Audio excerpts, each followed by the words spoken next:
Hello, I'm still here, top of Church Street, Primark, Bowling Street End. This busy Tuesday afternoon. Rain's off, sun's out, brilliant. There are two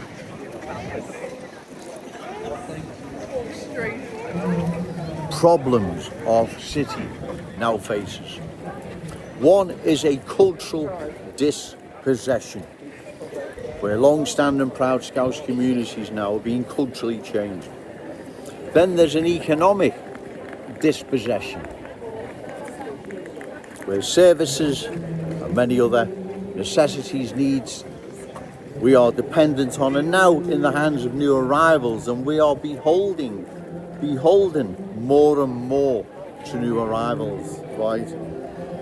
Cultural dispossession, economic dispossession are not in our city's long-term best interest. How could they be? Well, they're not, right? They are not in our city's long-term interest, right? See, remember as well, ladies and gentlemen, had there been the internet, mobile phones, social media back in the 70s, let's just take London as an example, they could have conveyed to the country, to the world, what was happening to their communities, right? Like I'm doing now, right? Like I'm doing now. And so, given this, we are in an amazing position where we can not only let the good people of Liverpool and beyond know, we can let the whole world know what is happening to our city, because we have the wonder of social media, internet, mobile phones. Had Londoners been in possession, or should I say, had the internet been about in the 70s, mobile phones, social media, I don't believe what happened to their communities would ever have happened. There would have been resistance to, and also other people around the country would have realised what was happening to other major towns and cities, except about reading about it in the paper. They'd have watched it firsthand, let's say, on social media, wouldn't they? Well, exactly.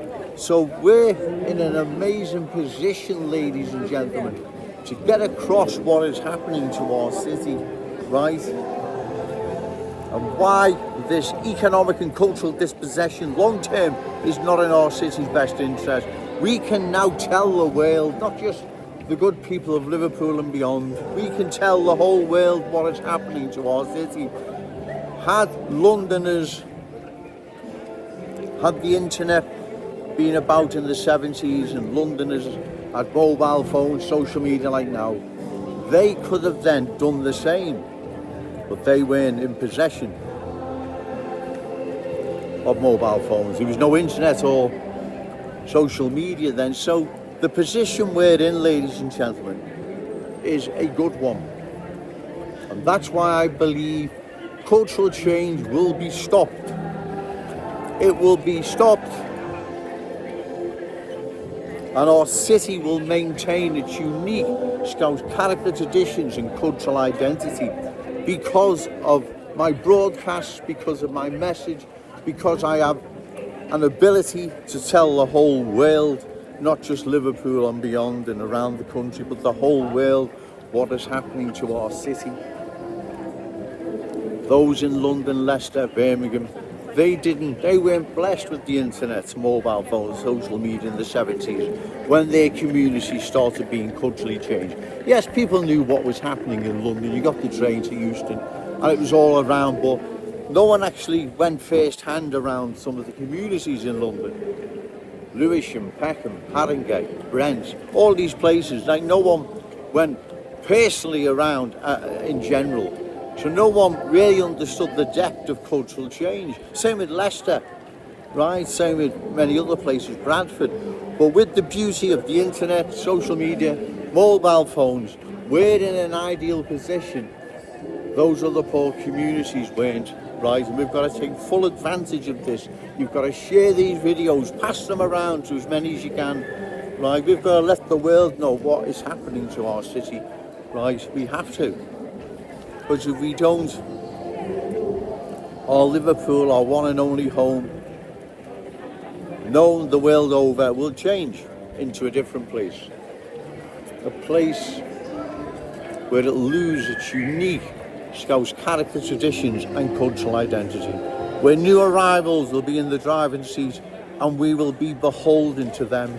We can't allow this to happen, ladies and gentlemen. We can't pass this down to our children, grandchildren and all those amazing Scousers yet to be born. We don't have the right to.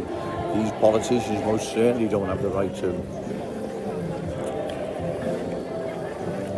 Cultural and economic dispossession long term will not be in our city's best interest, and we must oppose it, right? We must oppose what is happening to our city. There is only one Liverpool, our one and only home. It can't be changed with standings and if you're aware, there's another word there for it, replacements. We can't, it doesn't work that way, right? It can never work that way, it never has, and it never will. There is only one Scouse fam, and that's us. No stand-ins, no replacements, and like I've said, had Londoners had the internet, mobile phones, social media, I don't believe cultural change would have changed our capital city into such a place it is now.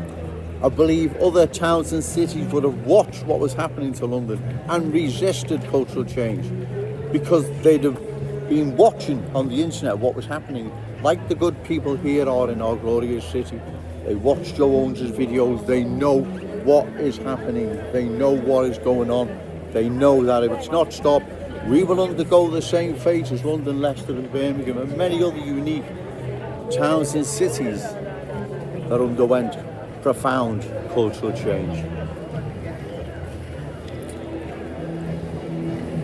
Trust me, ladies and gentlemen, right, this is serious what is happening to our city. There is a change underway that if not stopped will see the end of our city as a culturally Scouse one. We must oppose this, ladies and gentlemen. It's not me having any animosity against anyone. It's just the awful truth, I'm afraid. Bear with me, it's getting busy.